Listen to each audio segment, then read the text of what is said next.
പുട്ടിന് ഗ്രീൻ പീസിൻ്റെ കറി ആയാലോ. അപ്പോൾ ഞാനിവിടെ കുതിർക്കാത്ത പച്ചക്കടലയാണ് എടുത്തിട്ടുള്ളത്.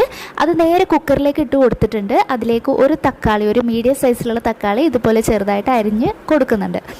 ഇനി വേണ്ടത് സവാളയാണ്. സവാള പകുതിക്ക് കട്ട് ചെയ്തിട്ട് ഇതുപോലെ ചെറുതാക്കി കട്ട് ചെയ്തിട്ട് കൊടുക്കുന്നുണ്ട്.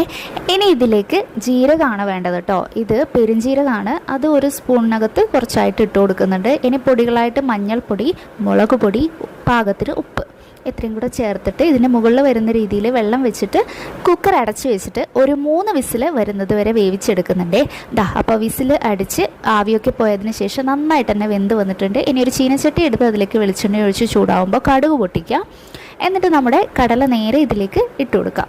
അപ്പോൾ ഇതൊന്ന് തിളച്ച് വരുമ്പം ഇതിലേക്ക് ലാസ്റ്റായിട്ട് കുറച്ച് കുരുമുളകിൻ്റെ പൊടി കൂടെ ചേർത്ത് കൊടുക്കുന്നുണ്ട് കേട്ടോ. ഗരം മസാലേൻ്റെ പൊടിയും കൂടെ ചേർക്കാം. അപ്പോൾ അത്രയേ ഉള്ളൂ. നല്ല ടേസ്റ്റിയും സിമ്പിളായിട്ടുള്ള കടലക്കറി ഇവിടെ റെഡിയാണ്.